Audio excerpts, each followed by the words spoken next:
भगवान भोलेनाथ बाबा ने माता पार्वती जी को भगवान के अवतार का एक कारण सुनाया। एक कारण, और एक कारण कौन, आप सभी लोगों ने सुना कि नारद श्राप दीन एक बार। तो भगवान कभी नारद बाबा के श्राप, कभी श्राप के बस आते हैं तो कभी वरदान के बस आते हैं। तो आप सभी लोग जानते हैं। दूसरे कारण की कथा सुनाने के लिए माता पार्वती जी को भगवान भोलेनाथ बाबा बैठे। दूसरा कारण क्या है, इस धरा धाम पे कुछ भी नहीं है, सिर्फ पार ब्रह्म परमात्मा, सिर्फ पार ब्रह्म परमात्मा है, कुछ भी नहीं है, चारों तरफ जल है। तो भगवान भोलेनाथ बाबा कथा सुना रहे माता पार्वती जी को। आदि शक्ति और आदि पुरुष, जिसको हम ब्रह्म के नाम से जानते हैं। ब्रह्म क्या है, ब्रह्म क्या है सभी जानते हैं, है ना। ब्रह्म एक वो शक्ति है जो सिर्फ अकेला है, नाम अनेक है, रूप अनेक है। कोई इसे भगवान राम के रूप में दर्शन करता, कोई श्याम के रूप में, कोई हनुमान जी के रूप में, कोई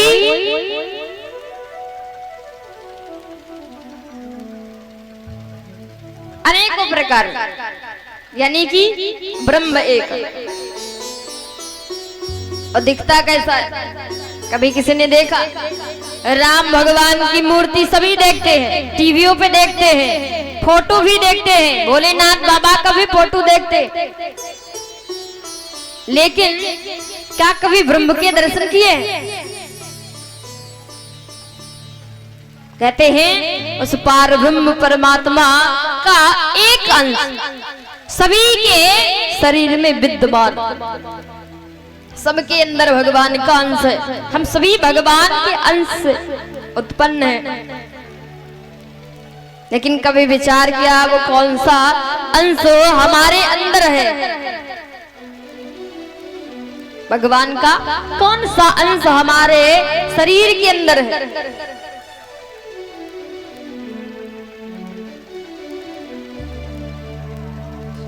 किसी को नहीं पता। हमारे आपके अंदर भगवान का अंश क्या है, कैसे पहचाने? भगवान का एक नाम है ईश्वर, नाम है कि नहीं? ईश्वर बुलाते हैं ना। तो हमारे आपके अंदर भगवान का अंश कौन है? ईश्वर, यानी कि ईश्वर की शब्द विच्छेद करिएगा, ई प्लस स्वर, जो हमारे आपके मुख से निकलते हैं ईश्वर, जो हमारे मुख से स्वर निकलते हैं, शब्द निकलते हैं, यही तो भगवान का अंश है। और जिस दिन भगवान का अंश निकल जाएगा, ये स्वर अंश के साथ चले जाते हैं। तो वही पार ब्रह्म परमात्मा है।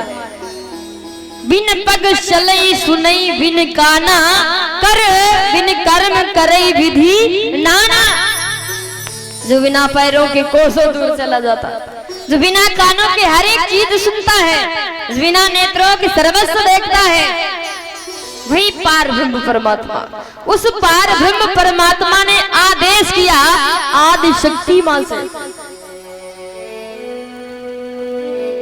आदेश क्या किया? किया आदेश ब्रह्म का, अरे पाते ही माया ने त्रैगुण फैलाए।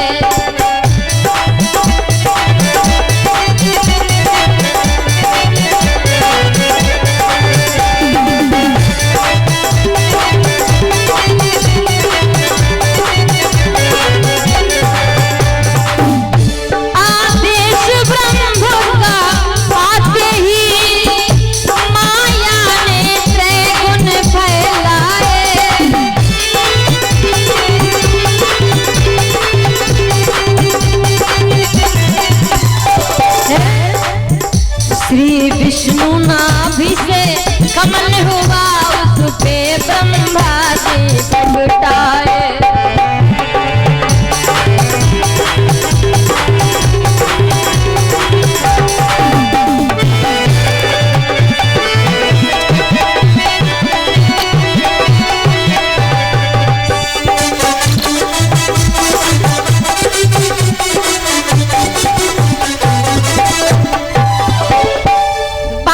परमात्मा ने आदेश किया तो माया ने त्रय गुण फैलाए, जिससे भगवान विष्णु के नाभि से कमल निकला और कमल से ब्रह्मा जी का प्राकट्य हुआ। ब्रह्मा जी विचार करते मैं कहां से आया हूं। ब्रह्मा जी देख रहे मैं कहां से आया हूं, आवाज लगा रहे कोई है, कोई नहीं बोल रहा। ब्रह्मा जी सामने देखते जल ही जल भरा है, दाएं देखते हैं उधर भी जल है, बाएं भी जल है, आगे पीछे हर जगह जल ही जल नजर आता। ब्रह्मा जी विचार करते कोई है नहीं तो मैं कहां से आया हूं, मैं कहां से आया हूं। ब्रह्मा जी ने नीचे देखा कि कमल का फूल है, तो विचार के कमल की जड़ कहां से आई। ब्रह्मा जी जड़ का पता लगाते लगाते नीचे चले गए, जल के अंदर, समुद्र के अंदर, यानी कि जल के अंदर चलते गए, जाते गए ब्रह्मा जी, लेकिन जड़ का कहीं अंत नहीं मिला।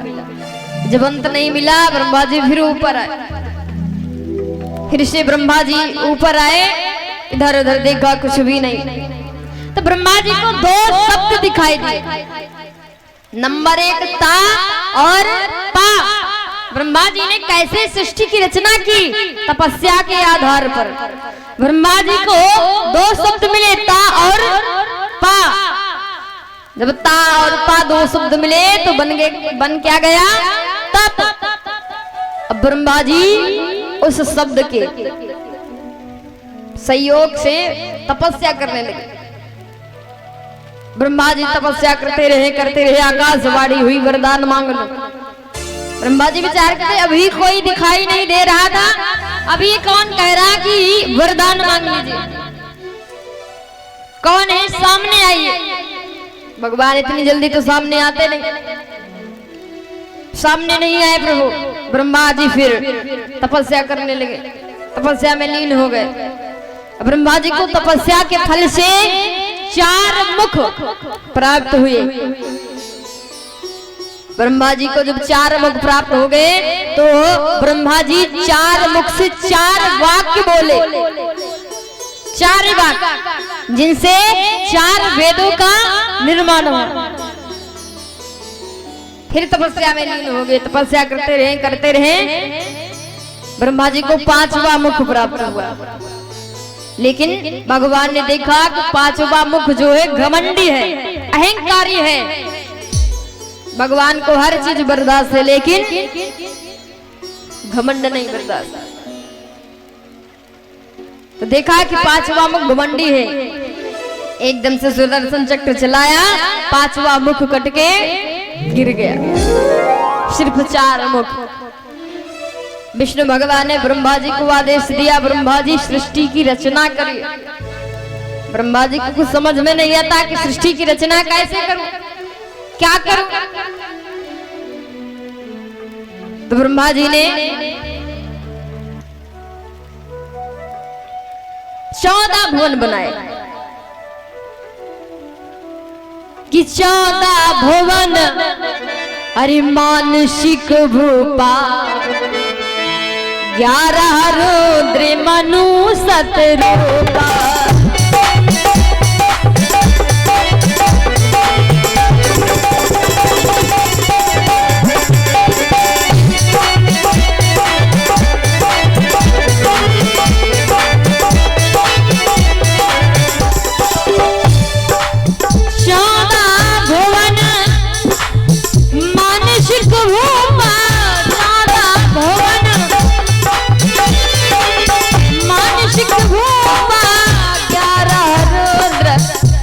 सतरूपा 14 भुवन मानसिक भूपा, 11 रुद्र मनु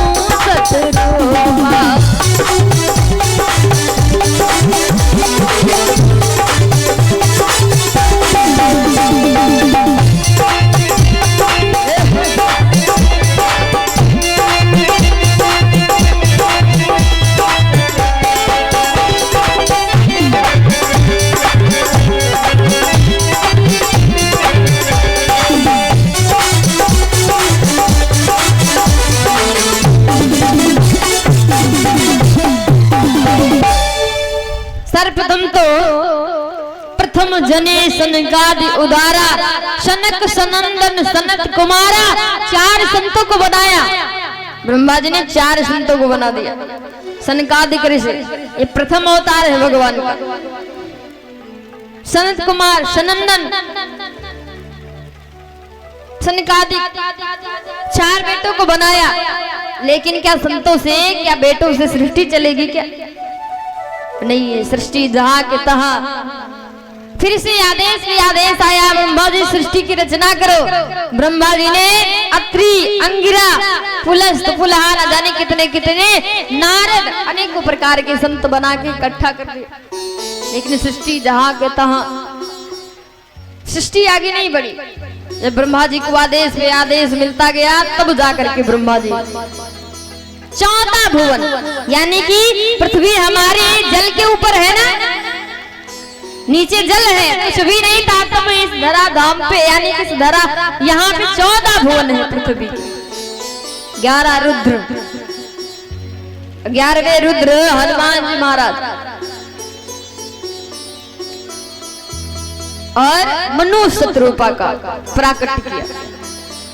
आप लोग विचार करते होंगे, मनु शत्रुपा ब्रह्मा जी की संतान ब्रह्मा जी ने बनाया, तो ये विवाह क्यों हो गया आपस में?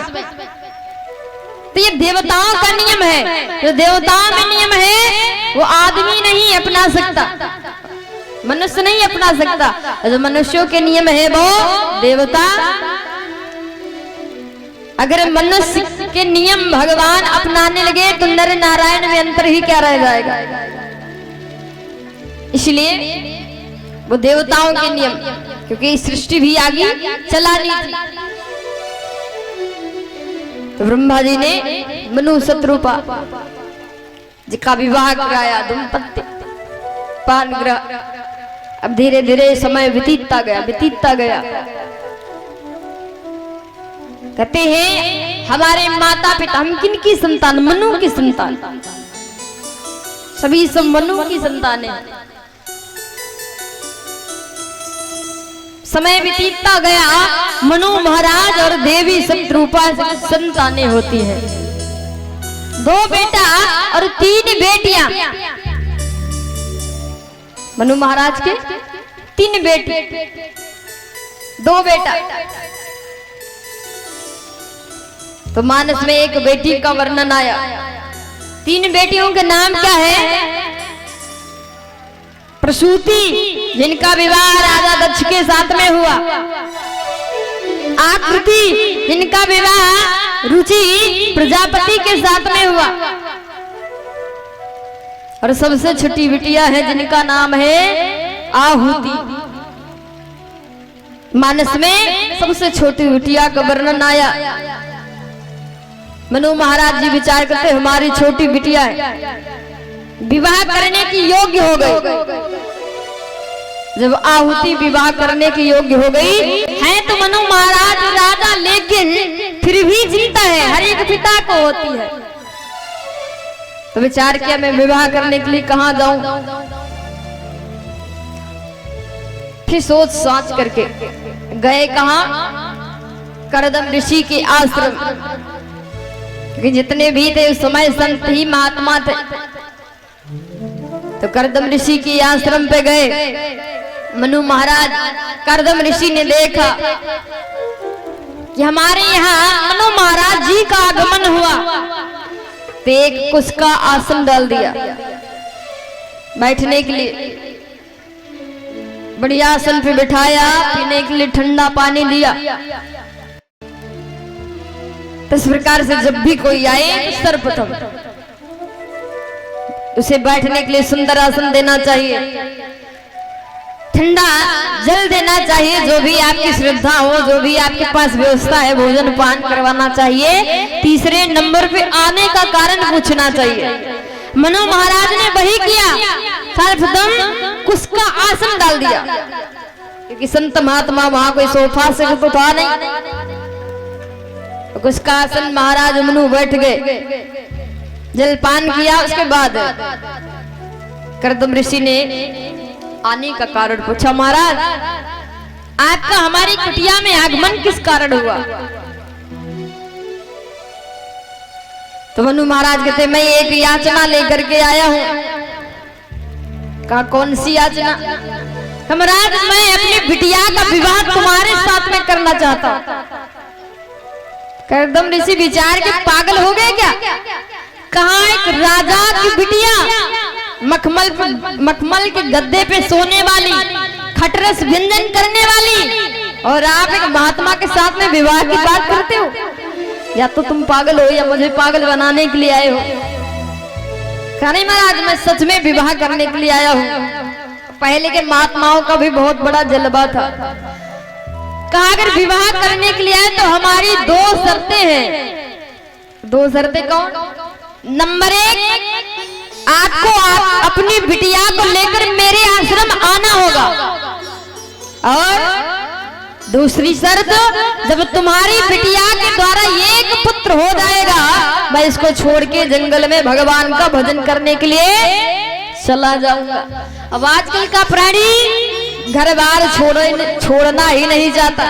कहता है जब तक मैं बैठी हूँ, दादी लोग सोचती जब तक मैं बैठी हूँ तब तक पोते का विवाह भी देख लूं, बहुरिया भी देख लूं, है ना? जब तक मैं बैठी हूँ पर पोते का मुंह देख लूं। इच्छाएं प्रकट होती रहती। कहते हैं जीवन समाप्त हो जाएगी लेकिन इच्छाएं कभी खत्म नहीं होंगी। लेकिन करदम ऋषि क्या करते? जब एक बेटा हो जाएगा तो तुम्हारी बिटिया को छोड़ के जंगल को चला जाऊंगा। तो मनु महाराज ने दोनों शर्तें मंजूर कर लिया। ठीक महाराज जैसे आपकी इच्छा। मनु महाराज घर को आए।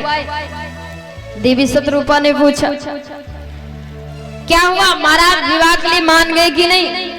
कहा मान तो गए लेकिन उन्होंने दो शर्तें रखी। एक शर्त अपनी बिटिया को लेकर उनकी आश्रम जाना होगा, और दूसरी शर्त जब हमारी बिटिया के द्वारा एक पुत्र उत्पन्न हो जाएगा वो जंगल को चले जाएंगे भजन करने के लिए। कहा कोई बात नहीं। तो मनु महाराज देवी शत्रुपा अपनी बिटिया देवहूति को लेकर के करदम ऋषि के आश्रम पे चली जाती। अब की बार देखा 3 लोग आए, मनु महाराज, शत्रुपा और उनकी बिटिया। अब की बार 3 आसन डाले उसके। मनु महाराज जी बैठ गए, देवी शत्रुपा बैठ गई, आहुति खड़ी की खड़ी रह गई। और करदम ऋषि परीक्षा लेना ही चाहते हैं, इसीलिए तो बिटिया को बुलवाया है। क्या सुंदरता थोड़ी ना देखनी है कि बिटिया कैसी है। पहले के लोग सुंदरता नहीं गुण संस्कार देखते थे, चरित्र देखते थे। तो देखा मनु महाराज बैठ गए, देवी शत्रुपा बैठ गई, लेकिन आहुति खड़ी की खड़ी रह गई। करदम ऋषि ने कहा आहुति आसन ग्रहण करो। वह आहुति विचार करती ये मेरे होने वाले पति हैं, अगर मैं इनकी आज्ञा का पालन नहीं करूंगी तो पाप होगा।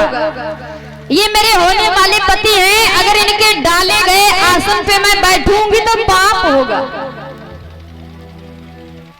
तो नहीं बैठ रही, खड़ी की खड़ी करदम ऋषि ने कहा आहुति आसन ग्रहण करो। बार बार कहा तो देखिए कितना बड़ा संस्कार है। आहुति ने किया क्या? अपना दायां हाथ आगे बढ़ाया और जो आसन था आसन को आगे बढ़ा दिया, जमीन पे बैठ गई। जब जमीन पे बैठ गई करदम ऋषि की आंखें फटी की फटी रह गई। इतना बड़ा संस्कार, वास्तव में मेरी पत्नी बनने के लायक। पहले की माता अपने पति के डाले गए आसन पे नहीं बैठती। अब आजकल की माता बहने पति के थाली में ज्यादा भोजन परोस देती। पति देवता भोजन कर चुके और जब भोजन बचा खुचा रह गया आर्डर मार देती, अरे वो उसी लोटा में पानी ले आना, थाली पे बैठ जाती खाने के लिए। लेकिन जब देखा कि इस बिटिया के अंदर इतने बड़े संस्कार हैं, वास्तव में मेरी पत्नी बनने के लायक, विवाह पक्का हो गया, बिटिया पास हो गई। बेचारे के माता पिता की भी परीक्षा ले ले। तो माता पिता की परीक्षा कैसे ले रहे? कुटिया के अंदर गए, कंदमूल फल जो भी थे वो लेकर के आए। महाराज मेरा आदित्य स्वीकार करो। मनु महाराज हाथ जोड़े, महाराज मैं आपका आदित्य नहीं स्वीकार कर सकता हूँ। क्यों? क्योंकि मैं अपनी बिटिया का विवाह तुम्हारे यहाँ कर रहा हूँ, और पहले बेटी के घर में बाप पानी तक नहीं पीता था। आजकल हजारों बाप अपनी बेटियों के घर पे पड़े हैं, पड़े पड़े खाते। माना कि आप चलने फिरने में समर्थ हो, शरीर में ताकत नहीं, बीमार हो, तो बेटी का भी धर्म है आपकी सेवा करे। लेकिन आप हट्टे खट्टे हो, बढ़िया मोटे ताजे, फिर भी बेटी के घर में पड़े पड़े खा रहे हो, तो सीधे नरक में रिजर्वेशन करवा रहे हो अपने लिए। आज का पिता कहता बेटी के घर पे खाएंगे, पैसे दे देंगे। बेटी का घर मतलब होटल। अनु महाराज विचार करते हैं मैं अपनी बिटिया का विवाह यहाँ कर रहा हूँ, तो मैं आपका आदित्य महाराज नहीं स्वीकार कर सकता। तो माता पिता भी पास हो गए, विवाह पक्का हो गया, धूमधाम से विवाह कर दिया। आज देवहूति राजमहलों में रहने वाली, राजसी वस्त्र धारण करने वाली, खटरस व्यंजन करने वाली, हजारों का करोड़ों का दहेज लेकर के आई है। कहाँ? करदम ऋषि के यहाँ। लेकिन जब देखा मेरे पति एक साधुत्व है, साधुत्व जीवन जी रहे हैं, तो क्या किया? जितने भी अहने गहने थे राजसी वस्त्र उतार करके एक मोटी साड़ी धारण करके पति के चरणों की सेवा करती है। मनु महाराज की चौथी अवस्था हो गई। विचार किया विषयों से कभी वैराग्य नहीं होता है। विषय वासनाएं क्या है? जब तक हम घर में रहेंगे, ये मेरा बेटा है, ये मेरी बेटी है, मेरा पोता है, ये मम्मी है, पापा है, ये सब विषय वासना, यहाँ कोई किसी का नहीं होता। और जब तक परिवार में रहेंगे तब तक मोह माया विषयों से छुटकारा नहीं मिलेगा, वैराग्य नहीं होगा। तो मनु महाराज विचार करते अब मुझे घर बार छोड़ करके भगवान की भक्ति करनी चाहिए, तभी कल्याण होगा। और सतयुग द्वापर त्रेता में बड़े बड़े यज्ञ, बड़ी बड़ी हवन, भगवान की पूजा करते थे करोड़ों हजारों वर्षों तक, तब जाकर के कल्याण होता था। और कलयुग में कलयुग केवल नाम आधार। कलयुग बहुत अच्छा है, नाम आधार से प्राणी तर जाता है। इधर मनु महाराज विचार करते विषयों से कभी वैराग्य नहीं होगा, इसे भगवान के शरण में जाना है। दो बेटा है, बड़े बेटे का नाम है उत्तानपाद, जिनके बेटे का चरित्र सभी लोग बखान करते हैं, ध्रुव चरित्र सुने हैं ना। 5 वर्ष का बेटा भगवान की तपस्या करने के लिए निकल गया, जिसने पूरे ब्रह्मांड में, जिसने आकाश में अपने नाम का एक ध्रुव तारा स्थापित कर लिया। कि कहते हैं संस्कार अपने वंश से मिलते हैं, हम लोग जैसा करेंगे आगे आने वाली पीढ़ियों में वैसा ही संस्कार होगा, जैसे कर्म करेंगे। तो क्यों ना अच्छे से अच्छे मार्ग पे चलो, ताकि आगे आने वाली पीढ़ी भी आपकी कभी भटके ना। मनु महाराज ने 27 वर्ष तपस्या किया, तब भगवान के दर्शन हुए। लेकिन ध्रुव 5 वर्ष की अवस्था में भगवान को पा लिया। तो बड़े बेटे का नाम है उत्तानपाद। तो विचार करके मैं अपने बेटा उत्तानपाद को राज देकर के घर बार छोड़ के भगवान का भजन करने के लिए जाऊंगा। तो अपने बेटा उत्तानपाद को बुलाए। छोटे बेटे का नाम है प्रियव्रत। तो पहले राजाओं में नियम होता, जो राज का बड़ा बेटा होता है राज का अधिकारी उसे ही बनाया जाता। तो विचार किया मैं अपने बड़े बेटा उत्तानपाद को राजपाट देकर के भगवान का भजन करने के लिए चला जाऊंगा। तो कहा बेटा मैं आपको अपना राजपाट देता हूँ और भगवान का भजन करने के लिए जाता हूँ। उत्तानपाद राज लेना नहीं चाहते कि पिताजी मेरी अवस्था भी बहुत छोटी है, मैं राज को नहीं संभाल पाऊंगा। फिर भी मनु महाराज ने जास्ती राजा बना दिया।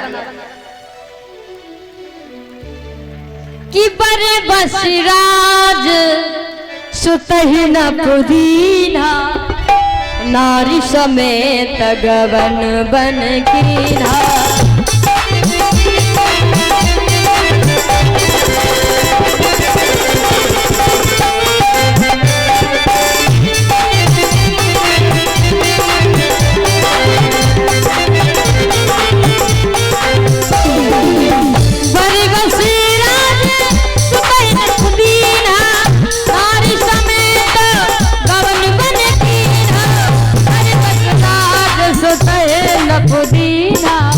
नारी समेत गवन बन कीना।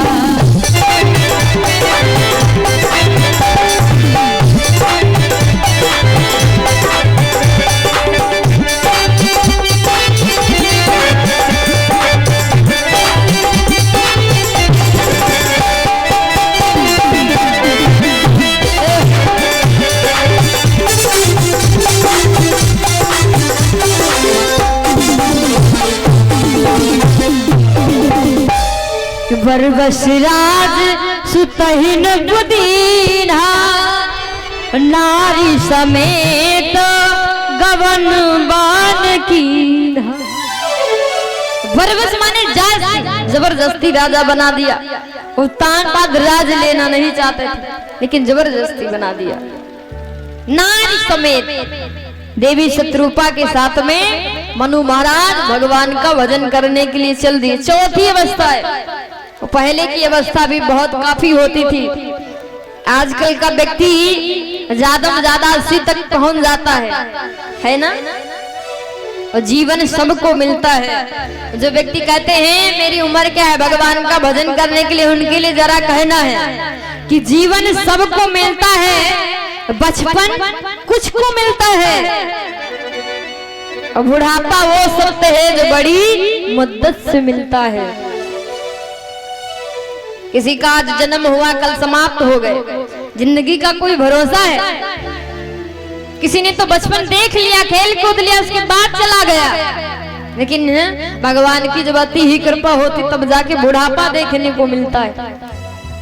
तो कभी ये मत सोचिए कि मैं भगवान का भजन बुढ़ापे में करूंगा। कोई भरोसा नहीं है, मौत का कोई ओटीपी नहीं आता। ये अपने मन से भाव निकाल दीजिएगा कि मैं बुढ़ापे में भगवान का भजन करूंगा। मनु महाराज घर बार त्याग दिया, बड़े बेटे को राज दे दिया और उसके बाद अपनी पत्नी के साथ में देवी शत्रुपा के साथ में भजन करने के लिए निकल गए। घर बार परिवार सर्वस्व त्याग दिया। जैसे भगवान के लिए अपना कदम आगे बढ़ाया तो एक राजा था और एक रानी थी, लेकिन जैसे भगवान के लिए कदम आगे बढ़ाया है तो भगवान ने उनका चरित्र ही बदल दिया। कि पंथ जाते सो है मात धीरा, पंथ जाते सो है मात धीरा।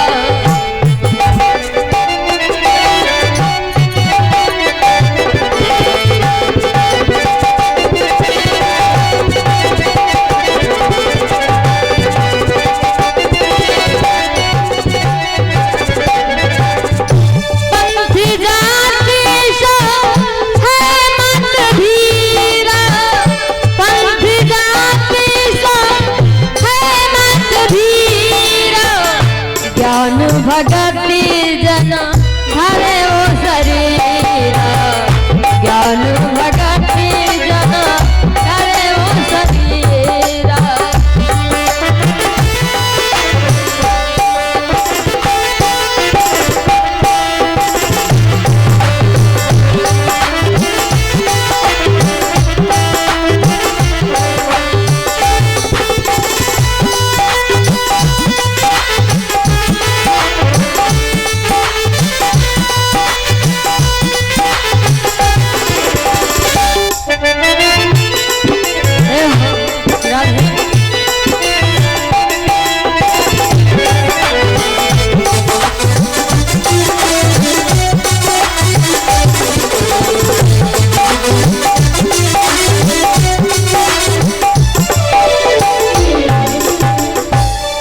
पंथ जाति सो है मत धीरा, ज्ञान भगति जन धरे वो शरीर।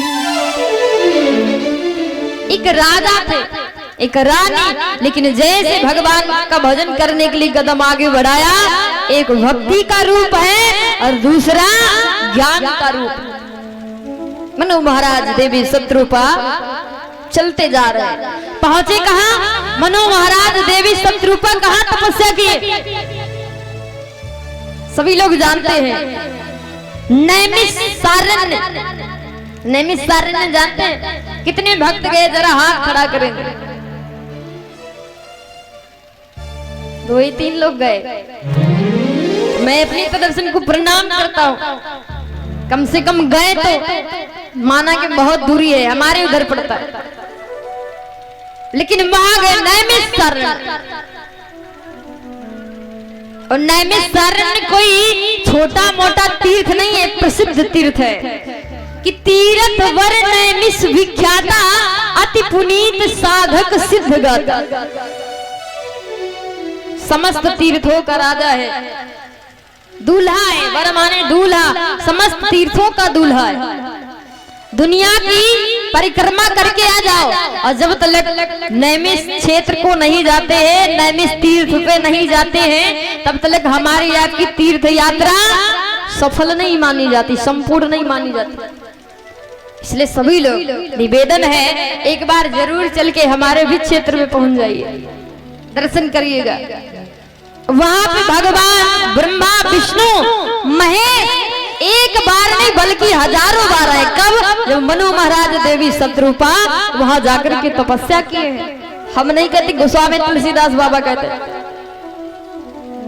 अब चलते चलते पहुंच गए मनु महाराज देवी शत्रुपा नैमिष क्षेत्र में।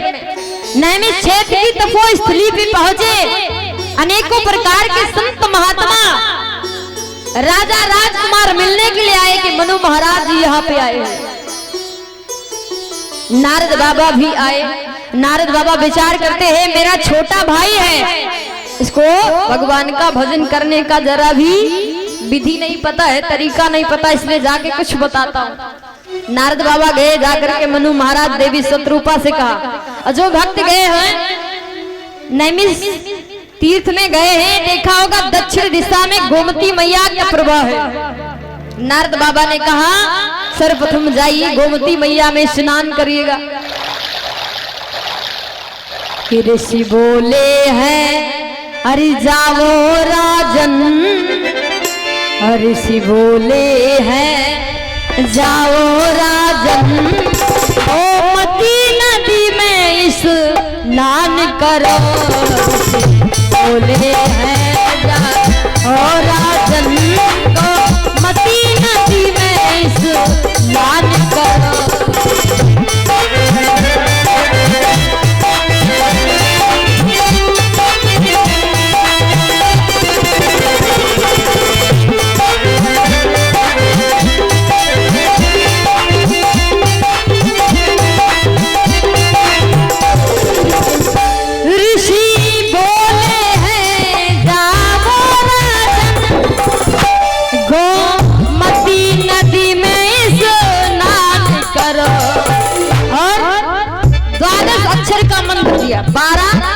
अक्षरों का यह 12 मंत्र जपो निस दिन, यह 12 मंत्र जपो निस दिन, श्री वासुदेव का ध्यान करो।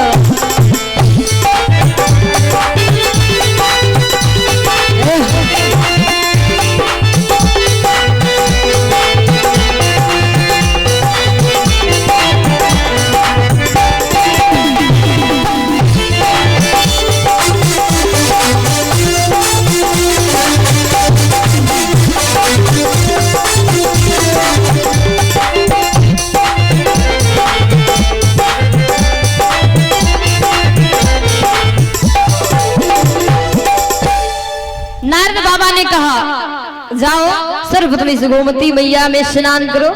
उसके बाद में मैं आपको 12 अक्षर का मंत्र दूंगा, उसी को बैठ के जाप करना, तपस्या करना, भगवान आपको दर्शन देंगे। तो 12 अक्षर का मंत्र दिया, ओम नमो भगवते वासुदेवाय। तो यही बैठ करके जाप कर रहे मनु महाराज देवी शत्रुपा। पहले तो कंदमूल फल खा करके तपस्या किया। करही शाक अरे करही आहार शाक फल खंदा, सुमिरहि ब्रह्म सच्चिदानंदा। कंदमूल फल खा करके तपस्या किया, भगवान को मनाया, लेकिन भगवान नहीं आए। उसके बाद जल पी करके, मात्र जल ग्रहण करके तपस्या किया, भगवान प्रसन्न नहीं हुए। उसके बाद वायु के आधार पर, यानी कि हवा के आधार पर तपस्या किया, फिर भी भगवान नहीं आए। और इतनी कठोर तपस्या देख करके ब्रह्मा विष्णु महेश की विधि हरिहर तप देखी अपारा, मनु समीप आए बहुबारा।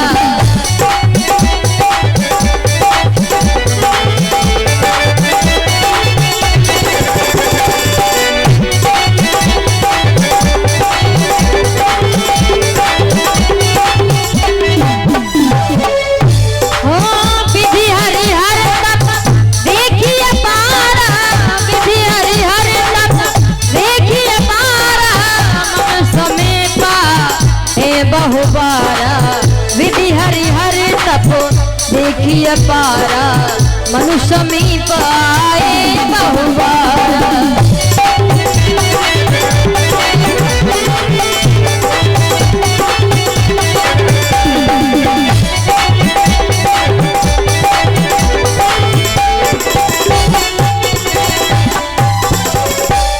कि विधि हरिहर तप देखी अपारा।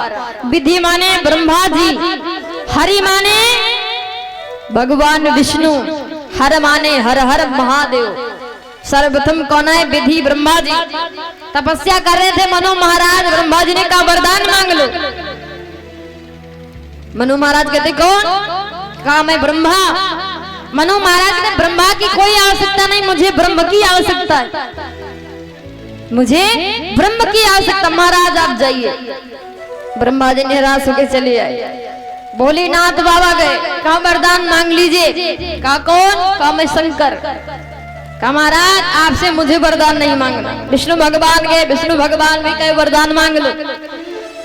कहा मुझे आपसे वरदान नहीं, मुझे ना तो ब्रह्मा विष्णु महेश की कोई आवश्यकता नहीं, मुझे तो ब्रह्म की आवश्यकता है।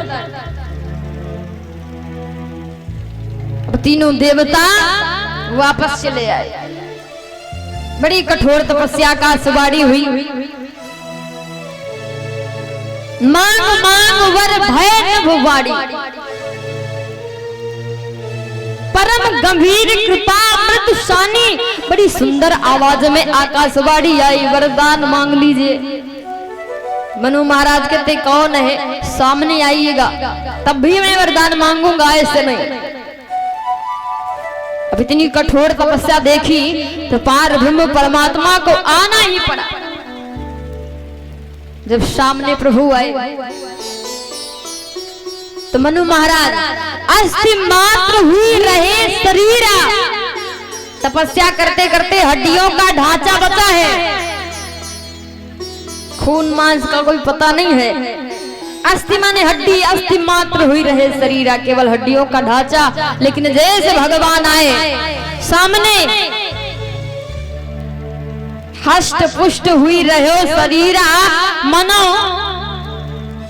भगवान दर्शन जैसे मालूम पड़ता अभी अभी भवन से चले आ रहे, ऐसा हष्ट पुष्ट शरीर हो गया। अब दर्शन करके भगवान ने कहा वरदान मांग लीजिए। मनु महाराज विचार करते भगवान तो मनोकामना जानने वाले हैं, भगवान से क्या कहना। भगवान आप तो सब कुछ जानने वाले हैं, मेरी मनोकामना क्या है?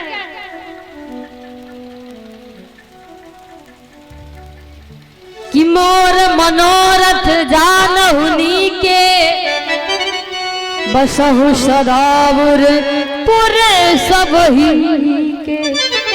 आप सबके हृदय में निवास करने वाले हो प्रभु, आप मेरी मनोकामना तो जानते हैं। भगवान ने कहा, भगवान जानते हैं मैंने महाराज क्या मांगना चाहते हैं। तदपि बिहाई मांग तू मोही, भगवान ने कह दिया संकोच को छोड़ करके तुम मुझे मांग लो, क्योंकि मनु महाराज वही मांगना चाहते हैं। भगवान मुझे क्या चाहिए? ये दान शिरोमणि कृपा निधि नाथ कहो सत्यभान, चाहो तुम्हें समान सुत प्रभूषण कौन दुरा, प्रभूषण कौन दुरा।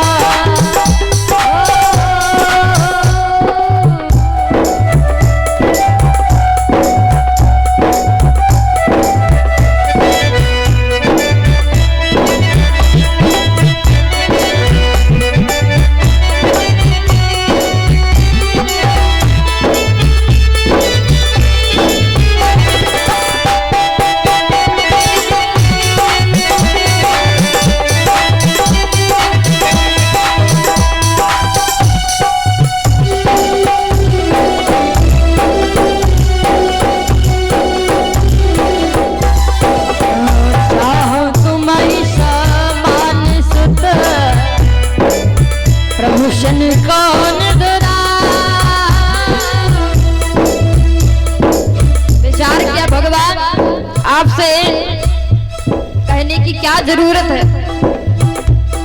लेकिन फिर भी भगवान कहते हैं मैं जानता हूँ तुम्हारे अंदर मनोकामना है मुझे मांगने की, इसलिए संकोच छोड़ करके मुझे मांग लीजिए। तब कहा दान शिरोमणि कृपा निधि नाथ कहूँ सत्यभान, चाहो तुम्हारी समान सुख प्रभूषण कौन दुरा, प्रभूषण कौन दुरा।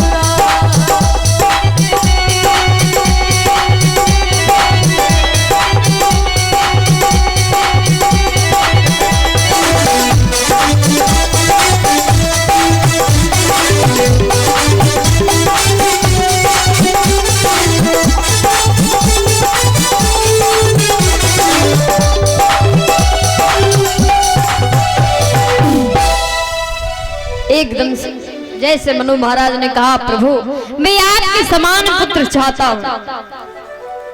भगवान बोले आप तो बड़े चतुर निकले, क्यों मेरे समान पुत्र मांग लिया? अरे मैं तो अकेला ही हूँ, मैं अपने समान दूसरा कहाँ लेकर के यानी कि कहाँ खोज करके लाऊंगा, क्योंकि ब्रह्म एक है, भगवान एक है, उसके रूप अनेक है, उसके अवतार अनेक है। कभी वो नरसिंह के रूप में आता है तो कभी राम के रूप में, कभी कच्छप के रूप में आता है तो कभी बौद्ध के रूप में, कभी सनकादिक ऋषि अवतार में तो कभी कृष्ण अवतार में। ब्रह्म एक। जैसे मनु महाराज ने कहा प्रभु चाहो तुम्हें समान सुत, भगवान ने कहा तो बड़े ही चालाक निकले, बड़े चतुर निकले, मेरे समान पुत्र मांग लिया, मैं अपने समान दूसरा कहाँ ले खोजूंगा, कहाँ ढूंढूंगा, मेरे समान तो कोई दूसरा है ही नहीं। इसलिए राजन सुनो, अगर आपने मांगा है तो मैं आपको वरदान दूंगा, मैं ही तुम्हारा पुत्र बन के आऊंगा। कि आप सरिषि खोजूं कहाँ जाई, नप तब तनाई हो बहम आई।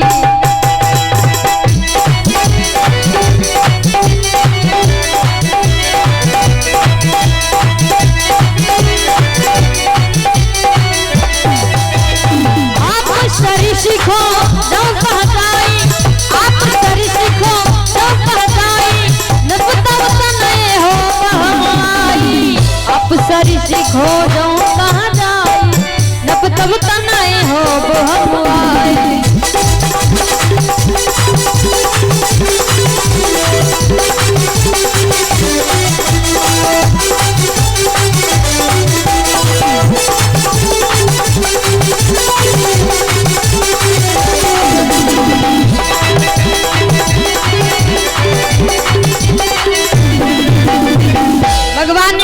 ने दिया, अपने समान कहाँ खोजूंगा, इसलिए मैं ही तुम्हारा पुत्र बन के आऊंगा। अब देखा पास में देवी शत्रुपा जी हाथ जोड़े खड़ी, भगवान उनके पास गए कि शत्रुपई भी लोक कर जोरे, देवी मांग वर जो रुचि तोरे। देवी वरदान मांग ली, जो भी आपकी मनोकामना है, जो रुचि। देवी शत्रुपा कहती है मैं कुछ नहीं मांगूंगा, यानी कि मैं कुछ नहीं मांगूंगी जो हमारे पति देव ने मांगा है। जो वरदान चतुर नप मांगा, सोई कृपाल मोहे अति प्रिय लागा। जो मेरे पति देव ने मांगा है कि आपके समान पुत्र, तो जब प्रभु आप पुत्र के रूप में मुझे दर्शन देंगे ना, तो जो फल भगवान का दर्शन करने से फल मिलता, वही फल मैं अपने पुत्र को दर्शन करके पा जाऊं। जो बल यश बुद्धि प्राप्त होती है भगवान का दर्शन करने से, उसी प्रकार जब मैं आपको देखूं पुत्र के रूप में, तो मुझे फल भगवान के रूप में मिलना चाहिए।